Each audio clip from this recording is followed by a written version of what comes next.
বেলাল রাদিয়াল্লাহু তাআলা আনহুকে বিশ্বনবী সাল্লাল্লাহু আলাইহি ওয়াসাল্লাম ডাকে দিয়ে বলে, বেলাল আনফিক ইয়া বেলাল, ও বেলাল রে, তুমি আল্লাহর রাস্তায় দান করো। আল্লাহর রাস্তায় দান করলে কখনোই কমে না রে বেলাল, আল্লাহ বাড়ায়া দেন। ওই জন্যই বিশ্বনবী সাল্লাল্লাহু আলাইহি ওয়াসাল্লাম বলেন, ইদা মাতাল ইনসানু ইনকাতা আনহু আমালুহু ইল্লা মিন সালাসাতিন সাদাকাতিন জারিয়া।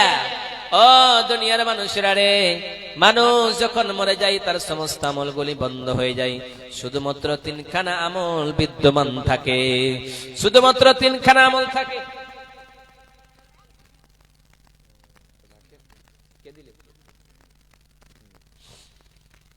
আরেকজন বোন আমার এখানেতে এলো, একটা নাকের এবং 100 টাকায় মসজিদে নামে দান করে গেল। ও বিশাল আকাশের মালিক, ও বিশাল জমিনের মালিক, ও বিশাল পাহাড়ের মালিক, ও বিশাল পর্বতের মালিক, লাউহে মাহফুজের মালিক রব্বুল আলামিন, আমি মুসাফির। সেই বোনের জন্য কত দোয়া দেব রে মাওলা। সেই বোনকে তুমি সুস্থ রাখিও, ভালো রাখিও আল্লাহ। সেই বোনকে তুমি জান্নাতুল ফিরদাউস দান করিও আল্লাহ। তোমার ঘর নির্মাণ করানোর জন্য রব্বুল আলামিন নিজের এত সুন্দর সোনাটাকে আল্লাহ তোর ঘরের জন্য দিয়ে দিল রে মাওলা। সেই বান্দিকে তুমি জান্নাতুল ফিরদাউস দান করিও, আমিন আমিন। হে আল্লাহ, যে উদ্দেশ্য লইয়া দান করেছে তার উদ্দেশ্য তুমি পূর্ণ করে দিও। সেই বোনকে তুমি রব্বুল আলামিন জান্নাতুল ফিরদাউস দান করিও, তিনার বাবা মাকে তুমি রব্বুল আলামিন জান্নাতুল ফিরদাউস দান করিও, আমিন আমিন আমিন। ওই জন্যই বিশ্বনবী সাল্লাল্লাহু আলাইহি ওয়াসাল্লাম বলে, দুনিয়ার মানুষেরা, মানুষ যখন মারা যায় তার সমস্ত আমলগুলি বন্ধ হয়ে যায়, শুধুমাত্র তিনখানা আমল বিদ্যমান থাকে। তার ভিতরে প্রথম নাম্বার হলো সাদকা। সাদকা কেউ যদি দান করে যায়, কেউ যদি সাদকা করে যায়, ওই সাদকাটা বিদ্যমান থেকে যায়। দ্বিতীয় নম্বর, কোন ছেলেকে যদি পড়িয়ে যায়, কেউ যদি একটু কোন আলেম কোন মানুষ যদি কাউকে শিক্ষা দিয়ে যায়।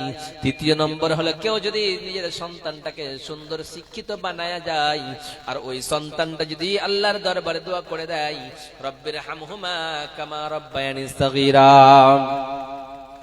এইরকম করে কেউ যদি দোয়া করে দেয়, রব্বুল আলামিন বলতেছেন দুনিয়ার মানুষেরা তার সমস্ত আমলগুলি বন্ধ হয়, কিন্তু এই আমলগুলি কখনোই বিদ্যমান থেকে যায়, কখনোই বাতিল হয়ে যায় না। আজকে যদি আমরা আল্লাহর ঘরের জন্য একটা কোরআন দিয়ে গিয়েছি, তাহলে আল্লাহ অবশ্যই আমাদেরকে জান্নাত দেবে। এই আমলটা বাড়তে বাড়তে বাড়তে থেকে যাবে, বাড়তে থাকবে। কিন্তু আমি মহিলাদেরকে একটা কথা বলতেছিলাম যে, মহিলারা তোমরা যদি বেহায়ার মতো চলো, নির্লজ্জের মতো চলো, তাহলে কিরকম জাহান্নামের আযাব হবে, এটা একটা ঘটনা বলে আমি একটা কোরআনের আয়াত পড়ে আমার বক্তব্য আমি ইতির মধ্যে নিয়ে আসবো, কারণ রাত্রি প্রায় হতে চলেছে। রব্বুল আলামিন বলে, দুনিয়ার মানুষেরা মিন আয়াতিহি আন খালাকা লাকুম ومن آياته أن خلق لكم من أنفسكم أزواجا لتسكنوا إليها।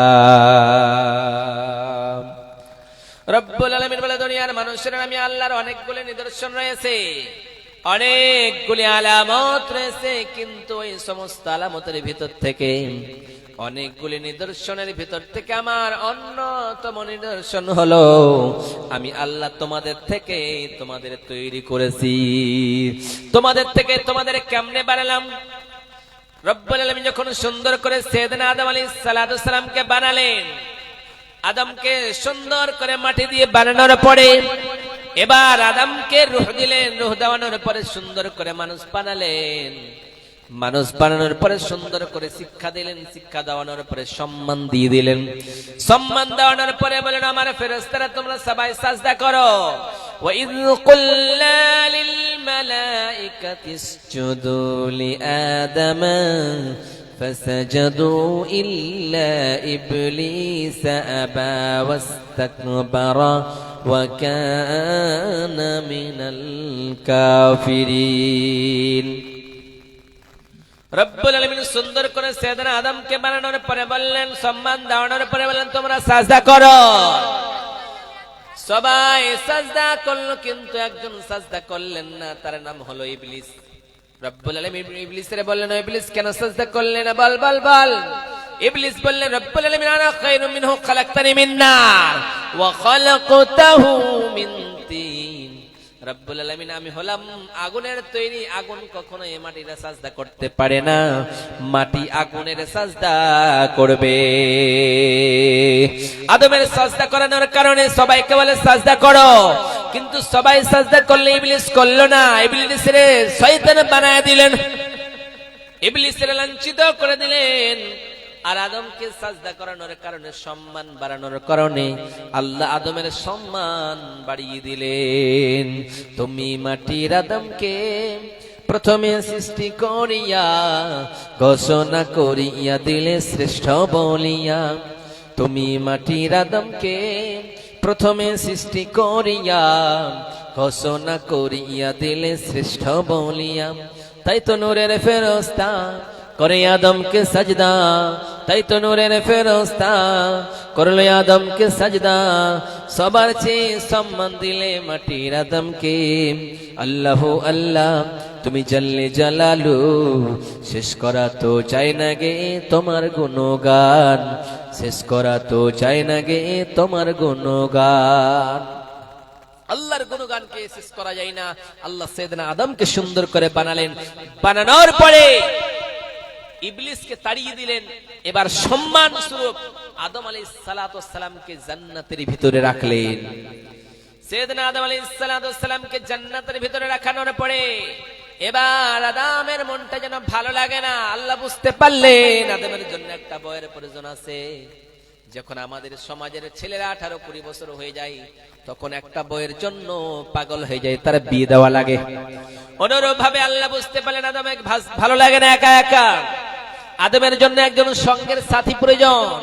ওই সঙ্গের সাথী স্বরূপ যেন আল্লাহ হাওয়াকে বানালেন, দুইজনকে জান্নাতের ভিতরে রাখলেন আর বললেন, ও আদম এবং হাওয়া তোমরা জান্নাতের ভিতরে থাকো, তোমরা সব কাজ করো, সব ঘুরো, খাও, কিন্তু একটাই নিষিদ্ধ, তুমি ওই গাছের নিকট যাবা না, ওই গাছের ফল খাবা না। কিন্তু শয়তান চক্রান্ত করে আদমকে এবং হাওয়াকে দুইজনকে গাছের ফল খাওয়িয়ে দিল। যেমনি গাছের ফল খেয়ে নিল, সঙ্গে সঙ্গে জান্নাতের ড্রেসগুলি খুলে গেল। তারা বুঝতে পারলেন রব্বুল আলামিন আমরা ভুল করলাম, আল্লাহ আমাদের মাফ করে দাও। মাফ চাওয়ানোর জন্য রাস্তায় বের হয়ে গেল। এবার বের হয়ে গেল, আল্লাহকে বলতেছেন রব্বুল আলামিন এমন করে কি দোয়া আছে? রব্বুল আলামিন এমন কি দোয়া আছে, কালেমা আছে, যা পড়লে আল্লাহ তুমি আমারে মাফ করে দিতে পারো? রব্বুল আলামিন শিখায় দিলেন, ক্বালা রব্বানা যালামনা আনফুসানা ওয়া ইল্লাম তাগফির লানা ওয়া তারহামনা লানাকুনান্না মিনাল খাসিরিন। সাইয়েদনা আদম পড়তে লাগলেন, হাওয়া পড়তে লাগলেন, রব্বুল আলামিন আমরা আমাদের নফসের উপর জুলুম করেছি, অন্যায় করেছি, আল্লাহ তুমি যদি আমাদের মাফ না করে দাও আমরা ক্ষতিগ্রস্ত হয়ে যাব, আমরা খাসারা হয়ে যাব, আমরা বরবাদ হয়ে যাব। আল্লাহ মাফ করলেন, কিন্তু ইবলিসকে সারা জীবনের মতো লাঞ্ছিত করে দিল। ওই জন্য বিশ্বনবী সাল্লাল্লাহু আলাইহি ওয়াসাল্লাম আউয়ালো, ও দুনিয়ার মানুষেরা রে, ফাত্তাকুদ দুনিয়া ওয়াত্তাকুন নিসা, তোমরা দুনিয়ার ফিতনা থেকে বাঁচো এবং আখিরাতের নারীদের ফিতনা থেকে তোমরা বেঁচে থাকো। এইগুলো জিনিস থেকে তোমরা বেঁচে থাকো। আল্লাহ নবী সাল্লাল্লাহু আলাইহি ওয়াসাল্লাম কি বলেছেন? বিশ্ব নবী সাল্লাল্লাহু আলাইহি ওয়াসাল্লাম বলেন, তারাকতু বাদি ফিতনাতা আযাররা আলার রিজালি মিনান নিসা। ও দুনিয়ার মানুষেরা রে, আমি নবী সব থেকে ভয় করি, আমার সব থেকে বড় ভয় হলো আমি তোমাদের জন্য তোমাদের নারীদেরকে, আমার পরে সব থেকে তোমাদের জন্য বড় ফিতনা হলো নারীদের ফিতনা। ওই জন্যই বিশ্ব নবী সাল্লাল্লাহু আলাইহি ওয়াসাল্লাম যখন মেরাজে গেলেন, মেরাজে যাওয়ার অবস্থায় যেন একজন মহিলাকে 4 হাত পা বেঁধে দেওয়ানো হয়েছে, পেটটা বিশাল বড় হয়েছে এবং ঠোঁটগুলি বিশাল বড় বড় হয়েছে। এবার চিৎকার করে মেয়েটা কান্না করতেছে। এইদিকে জিবরিল আমিনকে বিশ্ব নবী বলেন, ও জিবরিল আমিন বলো বলো বলো, এই মহিলাটা কেন চিৎকার করতেছে বলো। জিবরিল আমিন বলতেছেন, নবী গো, ওগো দয়ার নবী, ওগো মায়ার নবী, দুনিয়ার জমিনে মেয়েটা কি কাজ করেছে আপনি কি দেখবেন, আপনি কি জানবেন গো নবীজি। এই সময় যখন চিৎকার করতেছে, জাহান্নামের ফেরেশতারা এসে আগুনের শিকল নিয়ে এসে যেন লজ্জায় স্থান দিয়ে যেন ওই বাচ্চাগুলিকে প্রসব করাইতেছে, কিন্তু ওগুলি মানুষের বাচ্চা নয়, ওগুলি কুকুরের বাচ্চা। বিশ্বনবী জিবরিল আমিনকে বলতেছেন, ও জিবরিল আমিন রে, বলো বলো বলো, এই মহিলাটা পেটটা বিশাল বড় ছিল, হাউমাউ করে কান্না করতেছিল, চুলগুলিকে বেঁধে রাখা হয়েছিল, পাগুলিকে বাঁধে রাখা হয়েছিল, এই মেয়েটা তো কান্না করতেছিল। জিবরিল আমিন বলো বলো বলো বলো, এই মেয়েটা কেন এরকম শাস্তি পেতেছে? জাহান্নামের ফেরেশতারা আগুনের শিকল লইয়া লজ্জায় স্থান দিয়ে বাচ্চাগুলিকে প্রসব করাইতেছে, আবার এগুলি মানুষের বাচ্চা কেন নয় রে জিবরিল আমিন?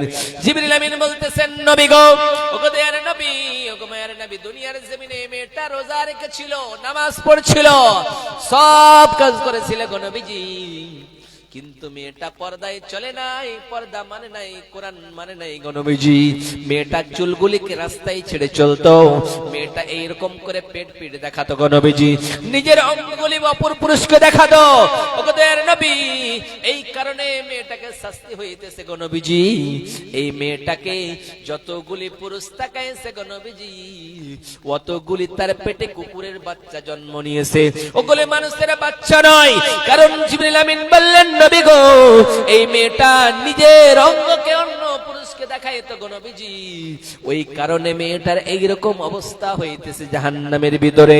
বিশ্ব নবী বললেন, জিবরিল আমিন রে, কতদিন এইরকম শাস্তি হইবে গো নবীজি?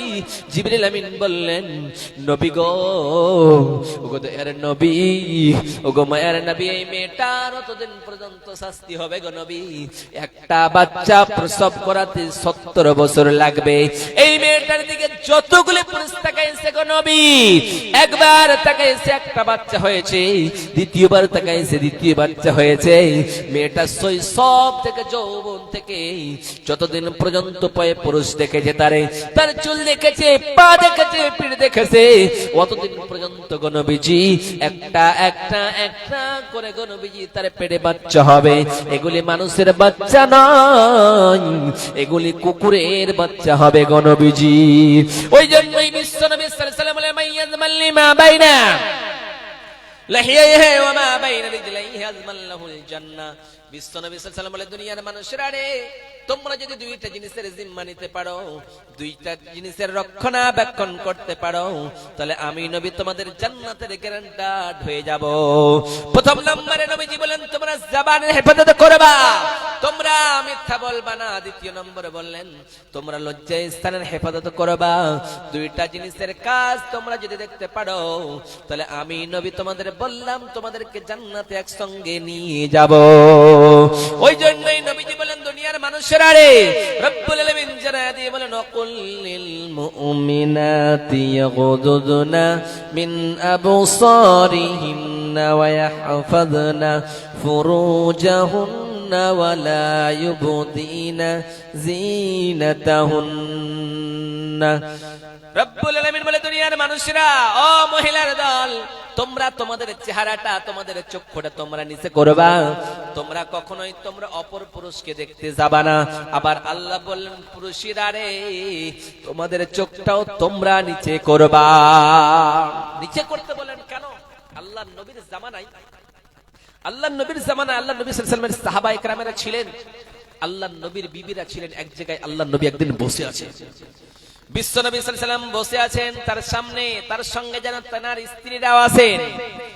স্ত্রীরা যখন আছে, একজন যেন বাইরে থেকে সালাম দিলেন, আসসালামু আলাইকুম ইয়া রাসূলুল্লাহ।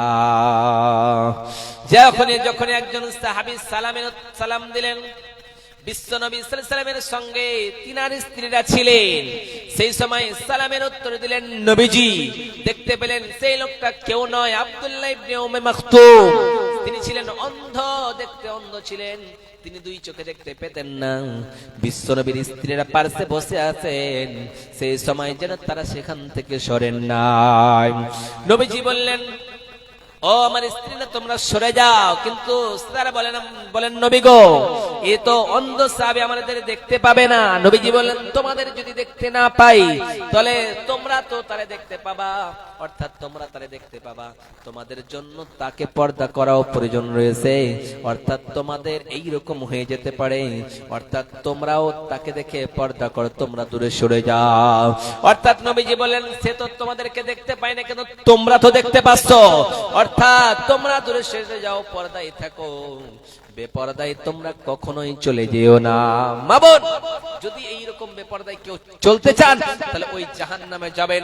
আশা করি বারবার করে আপনাদেরকে পর্দার কথা বললাম, এইরকম করে আপনারা মেনে চলবেন। আল্লাহ সুবহানাহু ওয়া তাআলার কাছে দোয়া করব, আল্লাহ আমাদের মহিলাদেরকে, মা বোনদেরকে পর্দায় থাকার তুমি তৌফিক দান করেন। সকলে পড়ুন আল্লাহুম্মা আমিন। রব্বুল আলামিন, আজকে আমাদের দেশের যে অবস্থা চলতেছে আল্লাহ, এই অবস্থাতে আল্লাহ তুমি সেই সমস্ত জিনিসকে তুমি দূরে সরিয়ে দিও।